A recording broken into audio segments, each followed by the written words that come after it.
Assalamu alaikum agayın. Bugün uşul Manas jönünde gayradan katуу söz bolat. Katуу söz болгону себеби Манасты бузгандар улам көбөйүп калыңдап баратканы. Намысыңа тиет, ичиңди күйгүзөт. Ошонун алдында мына жаңы эле колума тийди, жазып келиптир аксакалыбыз. Токтосун Самидонов байкебиздин жаңыры менен баштайынчы эпиграф кылып мен. Карылык дейт.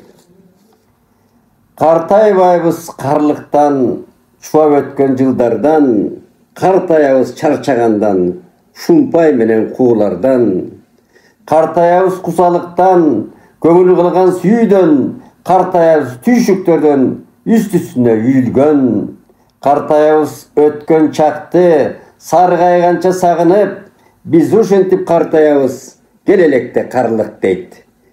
Картайбайбыз карлыктан, чуап өткөн жылдардан, картаябыз чарчагандан, шумпай менен куулардан. Ошондой шумпайлыктын, куулуктун бир вариантын көрүп, түндөтөн бери таанышып, кайрадан намысыңа келип, баягы кайран аталарыбыз канжыгасын байлап салгылашка киргендей, кайрадан ошондой ойлордун салгылашын баштап отурам мен. Себеби Темирбек Токтогазиев деген мырзанын көптөн бери өзү Манас Совет деп тааныштырат. Анын Манас жаңыры деген жеке каналы бар болчу кезинде, аргимдерде ушул сүйлөткөн, кезинде жайсаңчылар деген жана Бүй Мариям баштаган топтун аралашып жүргөн ошолордун желегин көтөрүп. Анан эми Темирбек мырзага мен ич күптүүлүгүм, жеке саламым бар, ич күптүүлүгүм жок. Бирок Манас эпосун карандай талкалап, бусуп жазалмалуулук жазап жүргөнүнө мен аны көп жолу сындадым, көп жолу айттым. Анан эми бул же атайын жазалыппы, атайын жазалып эле жазалбайт деп ойлочумун мен мурда. Бирок мурдагы ошо жайсаңчылар менен күрөшүп жүргөн илимпоздордун баары да айтчу, бул сырттан каржыланат.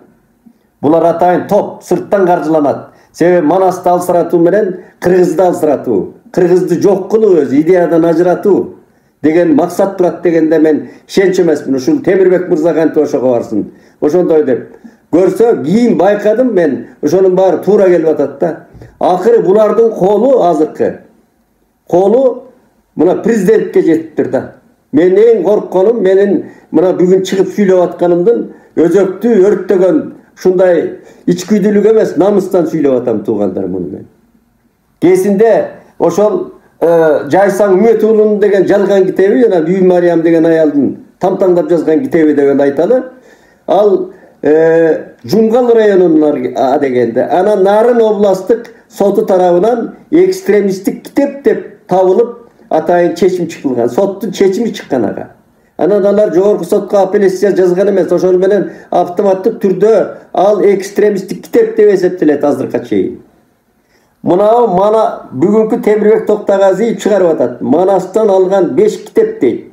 Аксиологиялык талдоо дептир кашанын ичинде. Ошол 5 китепти кимдер чыгарып атат?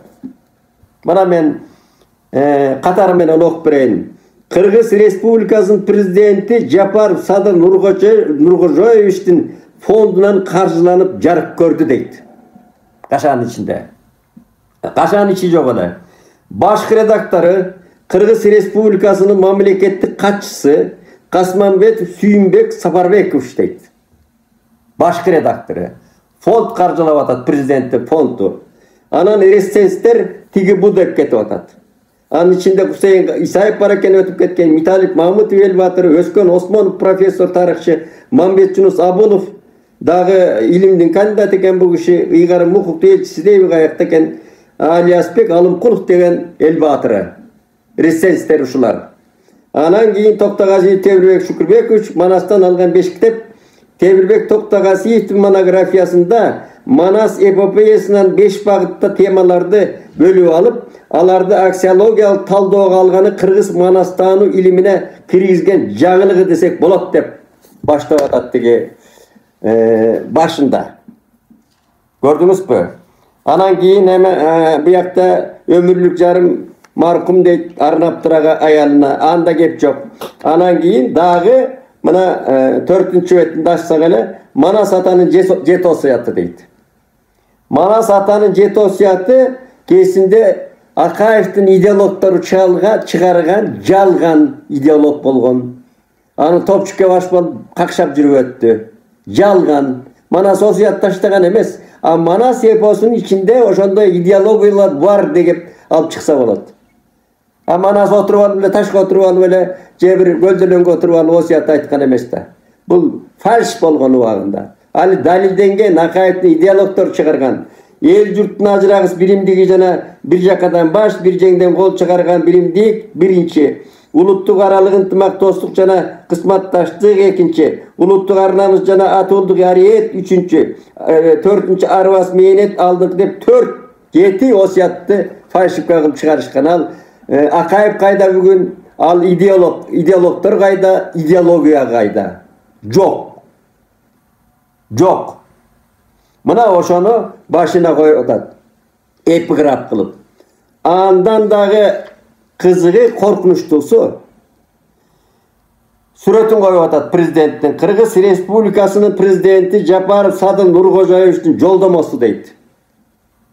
Жолдомосу деп ал кишинин баш сөзү сыяктуу келтирип атат. Президент ушуга кол койду бекен.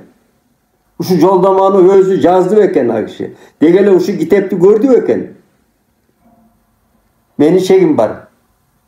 Мени шегим бар. Муну президенти подстава кылган, орусча айтканда. Өткөн күздөгү чыккан президенттин китеби дагы өтө каталарга толтура болгон. Чолпонбек Абукеев түзүп чыккан китеп. Аны жыйнатып кетти деп уктум. Анда каталарды мен убагында айтканмын. Президент деген ошонун баарын карап отурбайт да. Аны эмнеге кеңешчи кылып алып атат силерди? Эмнеге мамлекеттик катчы бар? Эмнеге ал жердеги пресс-секретарь деген катчылары бар? Толгон Токой жардамчылары бар. Эмнени карайт алар? Президент ошонун баарын карап отура. Ошончо кол мындай айтканда майда барат кагаздардан өтө. Албетте Манас десе а кишини ынандырышкан. Анан мынандай мен көзүм жетип турат. Мынандай жолдомо жаздырып атынан жөнөтүп атат. Мына мындан өткөн саясий сокурлук же болбосо мындан өткөн фальшивка же президентти подстава кылып атат, элге уят кылып атат эл алдында. Ал силердин эле президент эмес, менин да президентим. Жалпы кыргыз элинин, жалпы кыргызстандык атуулдардын президенти мырзалар. А силер колдонуп атасыңар. Муну мен азыр теледебатка чыгарсаңар дагы кай жерде болсо да далилдеп бере алам. Президенттин өзү кабыл алса да далилдеп берем мен буну. Урматтуу Садыр Нуркожоевич, сизди элге жек көрсөтүп атат булар мына. Манасты жамынып алып. Түз айтканда ушундай акыбал. Анан кайсы идеологияны айтабыз? Кайсы жанагы канча кишиден Касманбетти башына коюп алып, президент өзү указ чыгарды го, идеологиясын түзүп чыккыла майдын аягына чейин деп. Ошолор идеология түзөбү эми ушундан кийин? Мына мен жомокчу деп ал кишини сындайм. Эч кандай кусаматым жок. Туугандык жадабым бар. Мен ал кишинин атасы менен жүргөм, кезинде сүйлөшкөм, Сапарбек абам менен. Өзү жаркылдаган жакшы киши болгон. Албетте, не гениалный. Орусча айтканда. Катардагы Манасчы төкмөчү болгон. Бирок ак көңүл жакшы киши болгон. Ал Манаска тең караган. Илгери Караколдо Жусуп кимдин Макелек Өмүрбай өзү катышкан Жусуп Мамайдын китебин талкуу болгондо мен чыгып айткам, эмне калп айтып атасыңар? Бирөө окудуңар ушул жерде Жусуп Мамайдын китебин. Ал көлтөгөн китепти мен өтүп окуп чыктым. Кытайдын идеологиясына иштелген китеп. Ал Жусуп Мамайдын күнөөсү эмес, Кытай идеологиясы ошондо иштетет. Ал жанагы 6 эмне деген муун деген өзү калп бит. Десем Кайран Сапарбек абам гана окуп тур ошол жерде. Айланайын дүйшөнүм, мен колдойм, ал 6 муунда эчтеке жок, жадан эле дөөлөрдү кармаштыра бериптир деп Сапарбек абам ошол акыйкатты айткан киши болчу, мени колдоп чыккан ошондо, жалгыз. Калгандары тултуй отуруп берген профессорлору, бирөө да окуган эмес. Оюн айта берет турдуруп элечи. Мына жерде дагы моунча киши ушуга президент кол койдубу мына баш сөзгө. Эмнеге түртүп атасыңар президентти? Эң саясий катага түртүп атасыңар президентти. Мына мен далилдеп окуп берейин. Кайсы гана вариантта болбосун, Манастын кайсы гана вариантында болбосун, кулаалы таптап куш кылып кылган курама жийип журт кылдым деп атат. Журт кылган деп айтылат. Же журт кылдым деп жеке айтылат. Курама деген сөз бар жерде. Курама. Сборный. ар элден топтоп. Мында мына президентке айтып атат. Манас кыргыздардын доорлорду караткан узак тарыхынын кулаалы таптап куш кылган, кулдарды топтоп журт кылган дейт. Кайра окуйун. Кулдарды топтоп журт кылган, үзүлгөнүн улаган, чачылганын жыйнаган, татаал жолунун азаттыкка ар дайым умтулуп, түгөнгөн сайын түтөгөн күрөштөрүнүн мүдөө максаттарынын, ой пикирлеринин жашоосунун энциклопедиясы деп атат. Бардыгы жакшы.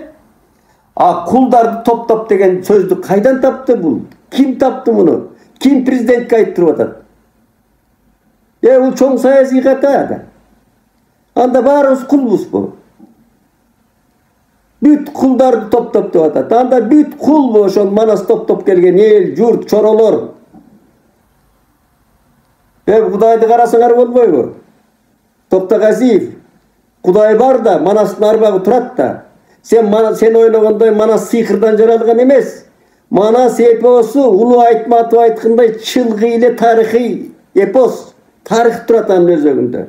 Эмне будамайлап бузасың сен кыргыздын бүт рухий дүйнөсүн талкалап атасың. Кайыптан бүткөн, сыйкырдан бүткөн, жалгандан бүткөн деп атасың. Каяктагы сыйкыр? Каяктагы кайып? Манас миңдеген доорлордон бери келаткан шордуу Кыргыздын, кордуу Кыргыздын, бактылуу дөөлөттүү Кыргыздын эле тарыхый энциклопедиясы. Манас деген личности, тарих. Кайра Гусейн Карасаев абабыз айткандай, ал 2000 жылдыктан ары жатат. Сен барып эле элтерес кагандай уруп атасың аны. Кутулук дейсиңби, эмне дейсиң? Ал элтерестер, култегиндер Барысбекти сойгонда.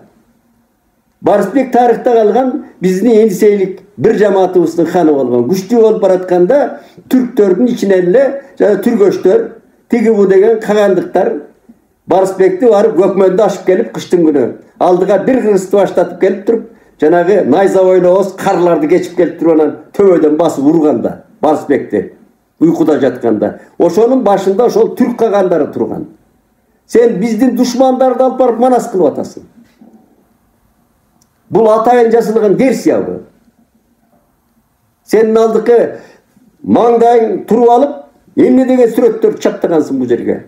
Мен баягы жылы барып, 17-жылы эле сен койгон Манас ордодогу фальшивкаңарды жазып, фальшивкаңды бүт барын каяктан таап келгенсиң аны? Көчө Чоротегин мыкты айтты го жанагы тарыхчы. Тынчтыкбек Чоротегин картиналарыңды тактап берди го. Кайдан алганыңды, каяктагы фальшивкаларыңды. Ош жерде тартып алган Манас деп бир эшек мингис бирдемелерди тартып, каяктан жоромолдоп алып келесиң көрүнгөн жерден чаптап. Анда сенин ал картиналарыңдан Абдусалам деген карикатуристтин карикатуралары мыкты болчу. Ал тамашасы менен жазчу Абдусалам байке. Сен Кудайды карасаң болбойбу? Манасты арбагын карабайсың бутике. Сен эр болсоң эртең мына мен чакырайын, жеке да чакырайын, тоң менен да кел. Мына КТРден сурайлы орун башкы телеканалыбыз. Теледебатка чыгалы. Мынанын баары 90% калп сеники. Бүт Манасты бурмалоо, майдалоо, сыйкырга айландыруу, элеске, мирашка айландыруу. Манас дагы айтайын, тарыхый эпос Улуу Айтматов айтып атат. Ошол өзөгүндө бүт тарых жатат. Аны бизге 2 магиканды келип таштады акырына чейин. Мына толук жазылып алды экөөнүн. Сагынбай, Саякбай Манасчыдан. Экөө бириктириш керек комиссия менен. Анан ошону мына мээси болсо, азыркы парламент албетте Шакиевдин духу жетет деп ойлойм. Ошо экөөн бириктирип туруп, кол тийбестик деген мыйзам кабыл алыш керек. Нурланбек Шакиевке кайрылам мен. Ушул жигиттин колунан келет. Чындыкты айтат экен, улуттун тили деп күйүп атат. Мына Манастагы улуттук тилдин кору фонду жатат. Мына Манаста 2 залкар бизге таштап кеткен Манас. Ал калган варианттар толук эмес. Биздин колубузга ушул 2 магикандыкы калды. Албетте Саякбайда өзү динчил киши болгон, медреседе окуган. Айтуучу катары жанагыдай исламга байлаган жери бар. Исламдан ары жатат деп айтылат. Манас ошондой өзү. Биз исламды кийин биз кабыл алдык. Биздин ата-бабалар 7 атабыздан бери деп коелу. İslamды men жаман деп аткан жокмун. Muhammed менин да пайгамбарым. Улуу жараткан бир. Сакен болсо өзүнүн гиперболаларын жанагы тиги философиясын болгон чыгыйындагы эмне болсо Сакен өзү албу төкмө болгон өзү. Ошонун баарын кийирди манаска. Бирок өзөгүндө экөөнүн манасы окшош. Өзөгүндө байыркы келаткан салттуу манастын өзөгү сюжети каркасы турат. Сен оюңа келгенде эле буза бересиңби сен мунусу токтогасың. Анан алып барып президентти подстава кылып атпайсыңарбы? Көз көрүүнө элге жек көрсөтүп атасыңар президентти. Мен ушинтип эле айтам. Мен президент чакырса далилдеп берем, мына сызып туруп далилдеп берем баарын. Комиссия менен барып далилдеп берем. Мына азыр кыргыздардын баары күйүп атат. Чыныгы интеллигенция, манасты түшүнгөн адамдар. Силер окубай үстүртө окуйт экенсиңер да манасты. Анан Бүйү Мариям деген аял чыга калды. Ошону ээчип кеттиңер баарыңар. Ал дагы англис тилине чейин которгонго жетти. Бүйү Мариям жанагы Үмөтуулу Жайсаңдын Айкөл манасы деген фальшивкасы менен. Англис тилине которбоду. Башканы бай. Анан ошондо биздин мынагы прокуратурадагы жанагы УКМКда иштеген мекенчил жигиттердин жардамы менен анан сотко берилип, анан дегенде жумган соту кайталап атайын. Анан нарын соту экстремисттик деп китеп чыгарган. Жыйынтык чыгарган. Сен ошондой пайдаланып атпайсыңбы? Мына пайдаланган адабияттар деген тисмегиңде жүрбөйбү? Үмөтөлүү Жайсаң, Айкөл манас деп. Сен дагы экстремист болосуң да. Мына статьяга такасак. Сен ошондон пайдаланып атасың да. Соттун чечими чыгарылган китептен пайдаланып атасың. Токтогазиев. Сени да жоопко тартса болот да, эгерде чыныгы мыйзам иштесе. Сен манасты бурмалашып ушинтип. Муну көчөдөгү айттым жана Бактыбек Максутов жөнүндө. Минтип отурсаңар 10 жылдан кийин таптакыр башка мөң келатат. Силердин мына бурмалап мен президентке чейин жетип ошонун фондунан чыгарып атасыңар акчаны. Ушунчалык эмеге жеттиңерби? Ак үйгө жеттиңерби? Силер жылжып акырын жети баштуу аждардай болуп ошол жака чейин жеттиңерби? Манас менен жан берсе болот. Мына мен өтүп кете берем, манас менен мени атып салсаң дагы мен ыраазы болом. Манас, Айкөл манас арбак үчүн манас эпосунун аброю, касиети кыргызга эмне деген катмарлаган доорлорду чагылдырган. Реалдуу чыгармада бул өзү. Реалдуу чыгармада өзөгүндө кыргыз сан кылымдык кыргыз көчмөн доорунун жазылмыш тагдыры, албетте сен айткандай энциклопедиясы, справочниги да орусча айтканда бүткүл ошол көчмөн доордун жашоо жыйынтысы жатпайбы ичинде? Тарыхы жатпайбы? Ыйлачу жерде ыйлайсың, сыйкыры жок эле. Жашаган жерде жашайсың, күлгөн жерде күлөсүң. Анын тамашасы бар, анын махабаты бар. Кыз сайкалды, сен эмне кылып салгансың батыр? 52 жаш улуу деп атасың манастын жанында жүргөнсүңчү. Кыз сайкалды. 52 жаш улуу деп жазыпсың бул жерде. Ушундай дагы бурмалоо болобу? Ушундай дагы өлүлгөн тулум чачы бар, 17 жашы бар деп айтып атпайбы? Орозбаковдо деле тиги кыз сайкал сайышка чыкканда. Жашкан манас менен. Реалдуу турмушта бул. Экөө махабатташкан, кийин убадалашкан. Анан ошондой армандуу дүйнө болот, жетпей калган бири-бирине. Анан өлгөндө, манас өлгөндө келип карасына турган кара кийинген. Каныкейдин улуксаты менен, чакыруусу менен, кайран энен Каныкейдин. Сенин мынабы толугу менен мен Касманбетовду сотко берсем болот азыр. Мен мурда сындап жүрдүм эле, бул кишини сотко берсе болот азыр. Кыргыз элинин атынан мен сотко берем. Касманбетов ушу баш сөз жазып, президенттин фонддун эсебинен чыгарып атканы. Президентти пайдаланышып. Президент жалпы мамлекеттин үлкөн, казакча айтканда, иштер менен жүрөт да. Сен ар бир эмеңди карап отурабы? Аны эмнеге пайдаланып атасыңар? Мына өткөндө дагы айталайын, күздөгү чыккан китеп дагы катага толтура болчу, аны жыйнап кетти деп угуп атам. Бул президентти жаман көрсөтө бересиңерби? Идеолог деп идеологияны чыгарып атасыңар. Жаза албайсыңар силер идеологияны, бул кейпиңер менен. Дагы бузасыңар. Аны баягы жылы дагы жазып көрүшкөн бир топ болуп. Almas Atambayev biйликке келгенде. А биз башкача жазалы деп атабыз. Кыргыз намыс кодекси деп жасап атабыз. Намыска келбесек болбой калды. Мына кырчылдашкан, мына УКМКнын башчысы Камчыбек Ташиев революция жасагандай, эми идеологияга да революция жасаш керек. Мына биздин рух дүйнөгө революция жасаса болбой калды. Булар бизди талкалай турган болду. Кыргыз эли бузуп, Манасты бузгандан кийин бүттү да. Токтогасиевдин китеби жөнүндө азырынча ушундай, мен бүт сызып окуп атамын. Кийин дагы бүт ачып берем мунун жүзүн. Эң жаманы мына бу жерде тарыхчы Өскөнов беле тарыхчы.